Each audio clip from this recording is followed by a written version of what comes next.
Leeremos otra historia. Está en el Nuevo Testamento, en el libro de los Hechos, capítulo 8.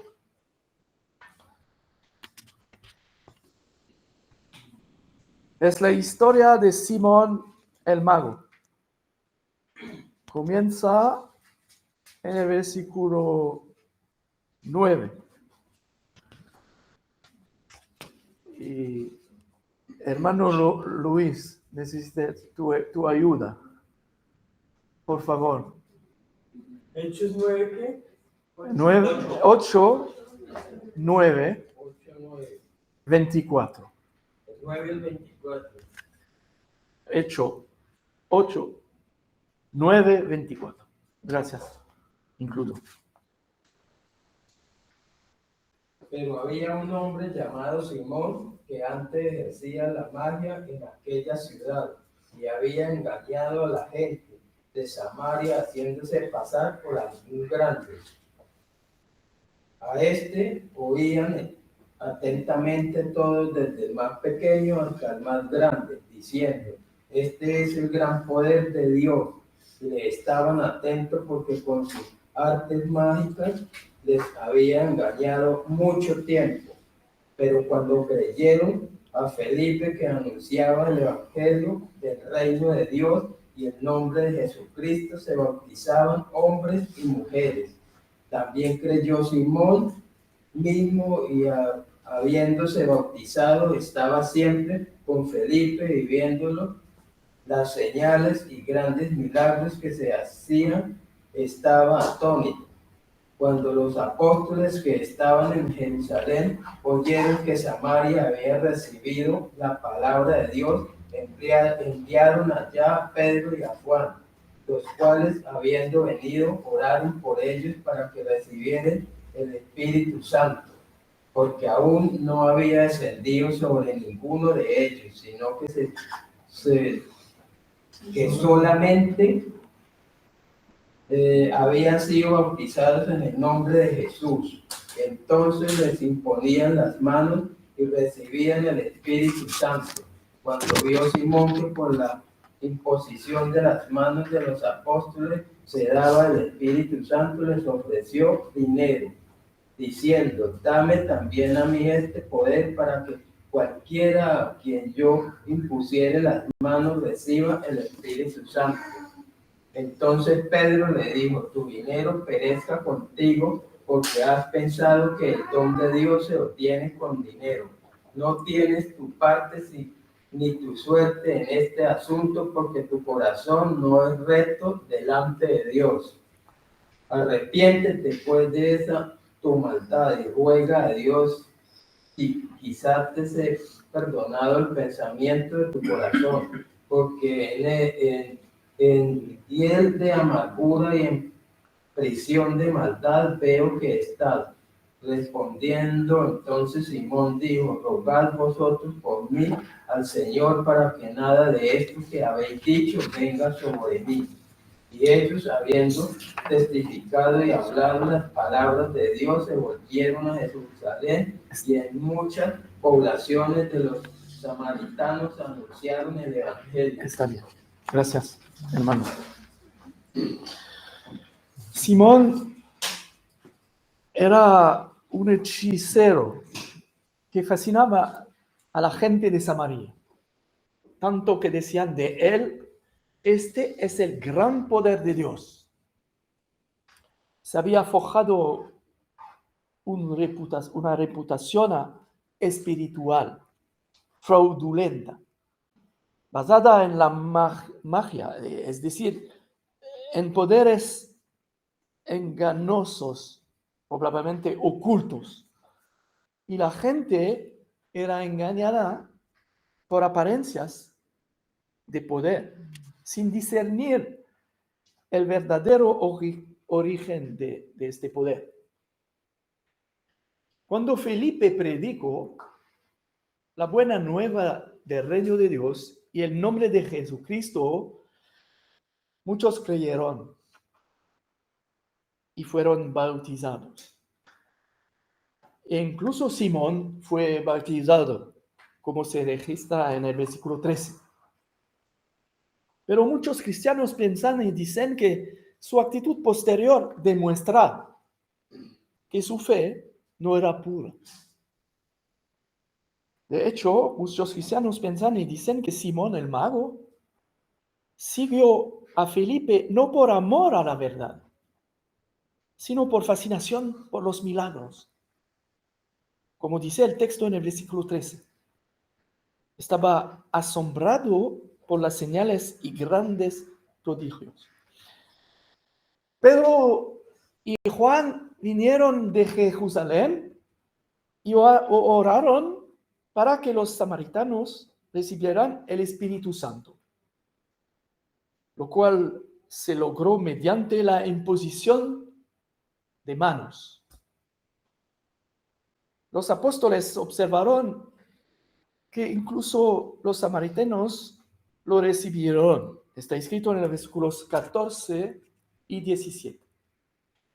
Luego, en versículos 18 y 19, Simón, al ver que el Espíritu Santo se había dado mediante la imposición de manos, ofrece dinero a los apóstoles para obtener este poder. Para muchos cristianos, este gesto revela un corazón lleno de ambición carnal, aún dominado por el deseo de grandeza y poder. Luego, en el versículo 20, Pedro condena enérgicamente la petición de Simón. Tu dinero perezca contigo. Esta es una advertencia muy seria. Pedro parece vincular el dinero con la perdición eterna, ya que demuestra una profunda incomprensión de la gracia de Dios. Tu corazón no es recto delante de Dios. Esto podría llevar a los cristianos a creer que a pesar de su bautismo, Simón no había sido transformado internamente. El apóstol Pedro le dice a Simón en los versículos 22 y 23 que se arrepienta, pues está en amarga hiel y en las cadenas de la iniquidad. Esto podría ser interpretado por algunos cristianos como un cautiverio espiritual o totalmente demoníaco.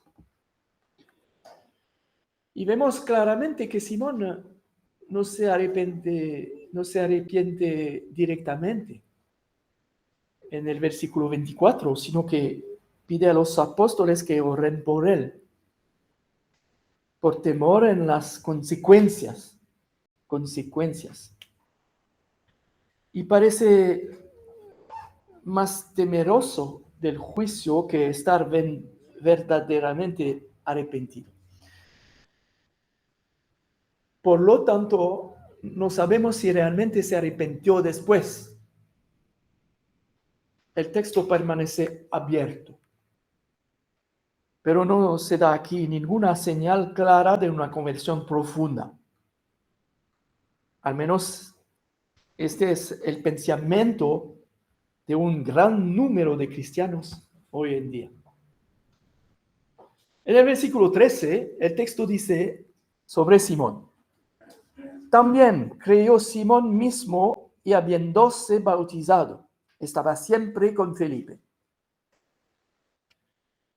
Se podría pensar que es salvo porque cree y se bautiza. Pero cuidado, en el Nuevo Testamento, la palabra creer puede referirse a una fe superficial o intelectual, no a una fe viva y salvadora. Santiago 2:19 nos dice, también los demonios creen y tiemblan. La fe sin arrepentimiento ni transformación no es fe salvadora.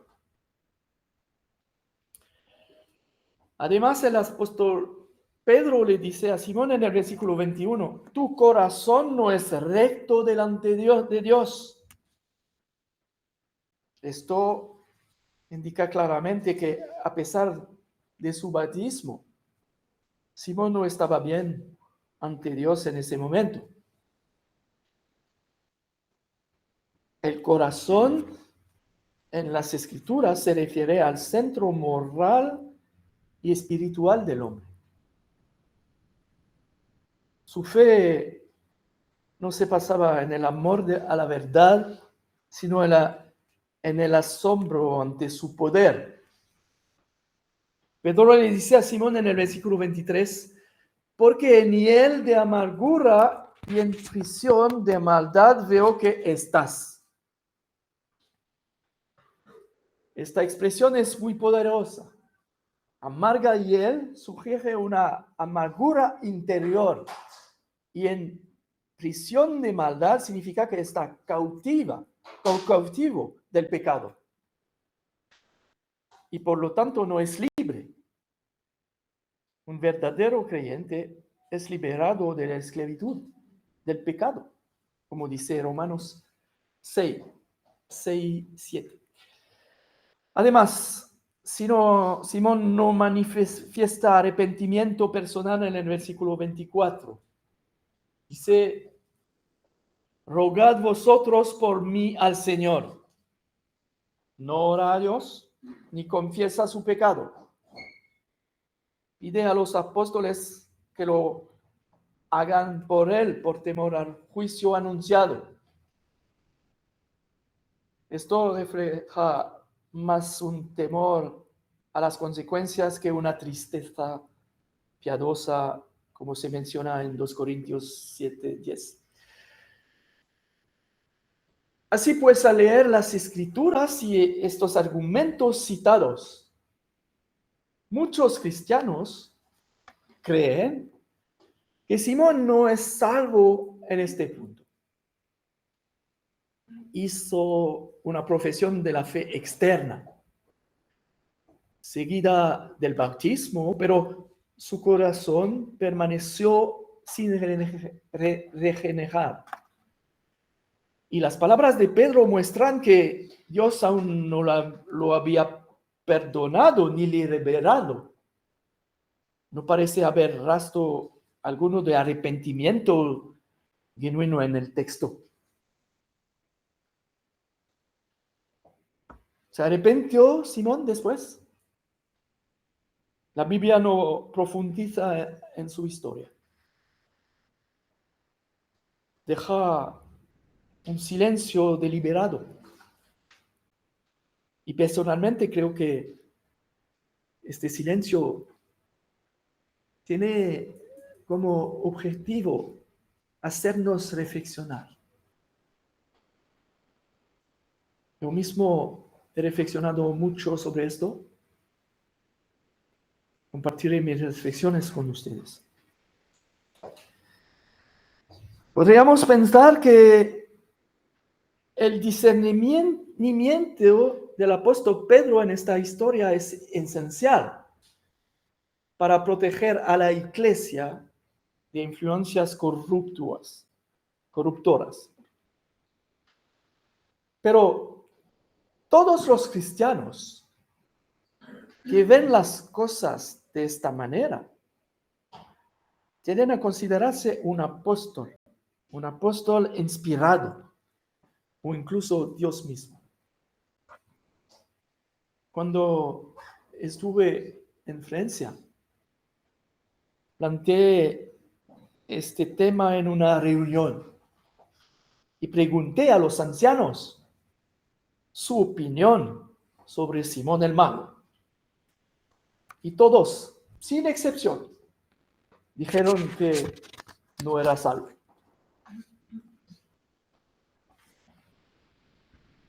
He observado que la mayoría de los cristianos son muy severos en sus juicios. Recientemente, durante una reunión con cristianos, otros. Les dije, qué bueno que el amor y el perdón de Dios no sean lo mismo que sienten en su corazón, porque de lo contrario el cielo sería casi un desierto. Ahora les compartiré mi interpretación de este pasaje. Otra lectura, una lectura diferente. No para convencer a nadie, sino simplemente para hacerles reflexionar. Porque la Biblia silenció esta historia intencionalmente para que quizás podamos reflexionar. En esta historia es claro que a los apóstoles se le había dado un gran poder.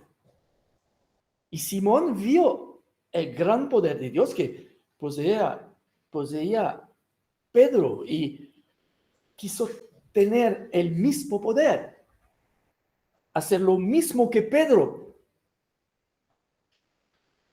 Y quería comprarle este poder a Pedro con dinero. Eso es un hecho. Entonces, ¿es Simón corrupto o es una buena persona?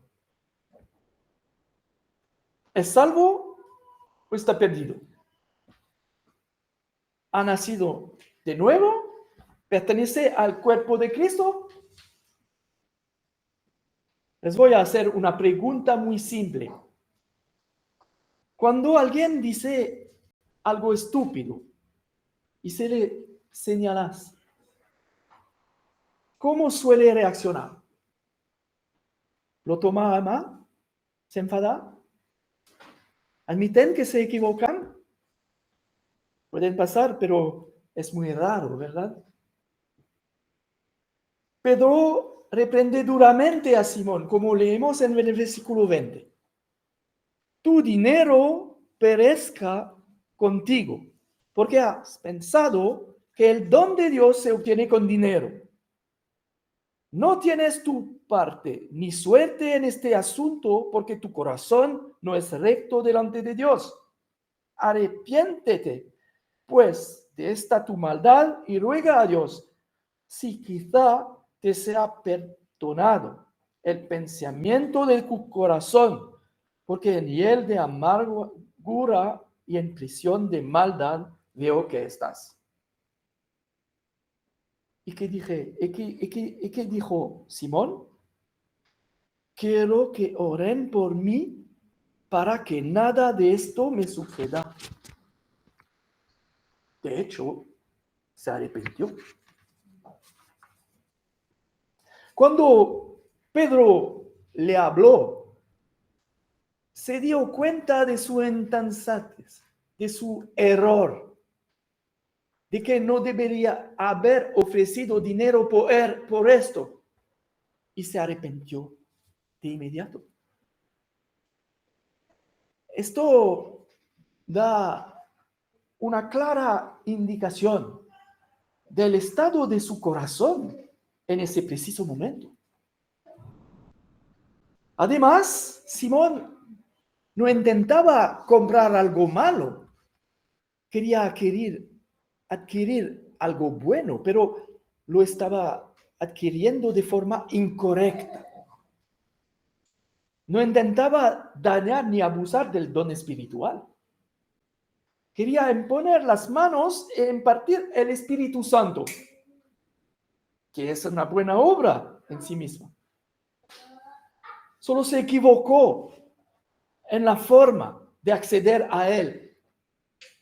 Dinero en lugar de oración y dedicación.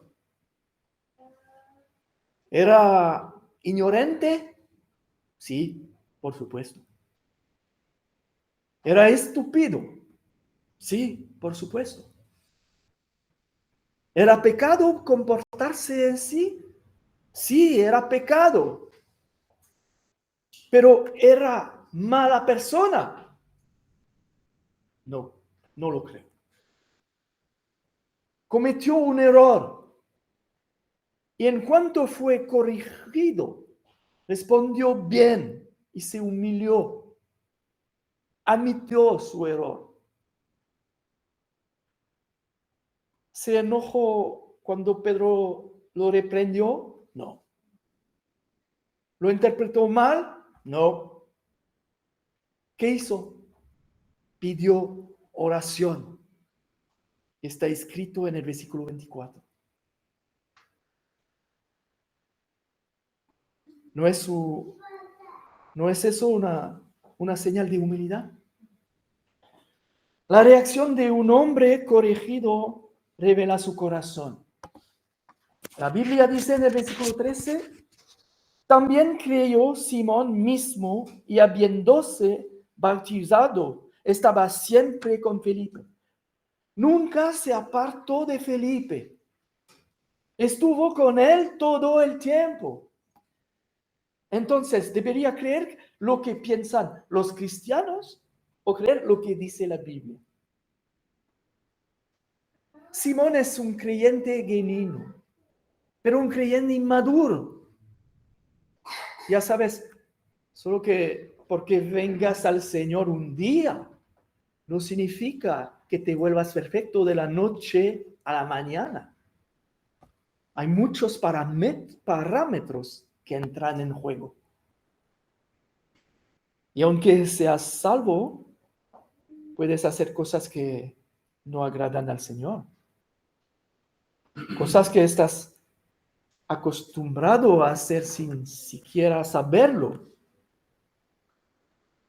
Y cuando te das cuenta, ya sea porque alguien te lo dice o porque tú mismo lo notas, de que ya no debes practicarlas porque ahora eres hijo de Dios.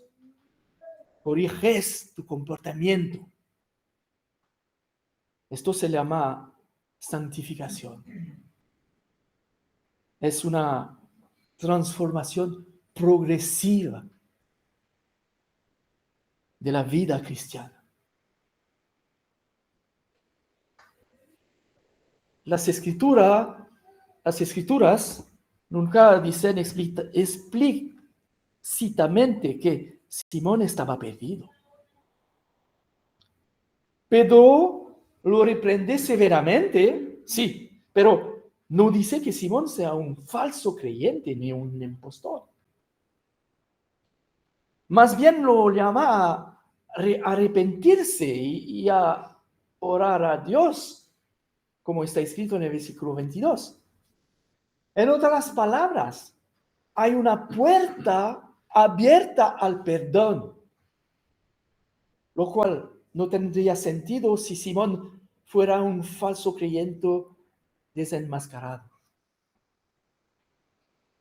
La disciplina en la iglesia puede ser severa sin impedir la salvación. En 1 Corintios capítulo 5, Pablo dice que se debe entregar a un hombre a Satanás. ¿Qué dice? Para destrucción de la carne, a fin de que el espíritu sea salvo en el día del Señor Jesús. Así un pecado grave puede coexistir temporalmente con la salvación genuina. Simón estaba completamente integrado hasta su error. Fue bautizado, siguió a Felipe, observó milagros y nadie sospechó de él hasta este error. Esto habla a favor de un hermano que aún está en la carne, no de un falso hermano. Entonces, ¿por qué muchos cristianos piensan que Simón el mago no fue salvo? Porque Pedro le dijo, tu corazón no es recto delante de Dios. Porque Pedro le dijo, estás en prisión de maldad.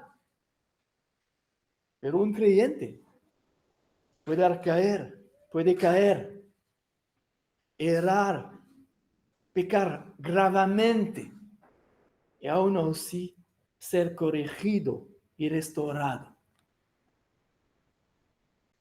Consideremos a David, quien pecó gravemente, pero era un hombre conforme al corazón de Dios. Entonces, ¿a quién debemos creer? Debemos creer en la Biblia o en el razonamiento humano. Porque mis pensamientos no son vuestros pensamientos, ni vuestros caminos, mis caminos, dijo Jehová. Gracias. El Señor bendiga su palabra.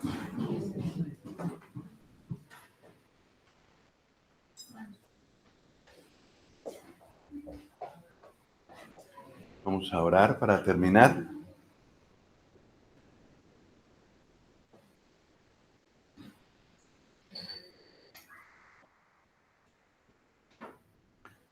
Padre, gracias a ti por estos ejemplos de tu palabra que nos hacen reflexionar en nuestra propia condición. Tú sabes si Simón era salvo o no, pero Padre, te pedimos que todos nosotros podamos tenerlo claro, la salvación o no de nuestra alma.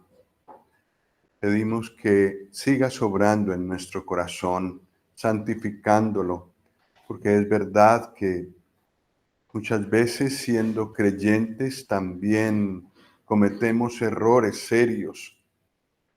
Y te pedimos que tú nos ayudes para volver al camino lo antes posible. Pero también tú sabes de lo fácil que es seguir en las reuniones y seguir a otros creyentes, seguir instrucciones de hombres y no tener un verdadero encuentro con el Señor Jesús. Y te pedimos que tú libres a cualquiera de los que está presente aquí, que esté en esa condición. Dios y Padre, obra en nuestro corazón, pero te alabamos por tu gran fidelidad, por tu gran salvación, que siempre recordaremos delante de ti que es por pura gracia, no la merecemos. Encomendamos nuestros corazones a ti para esta semana. Guárdanos y guíanos, te pedimos. Dios y Padre, gracias por reunirnos y por darnos tu palabra hoy. Nos encomendamos a ti por medio del Señor Jesús. Amén.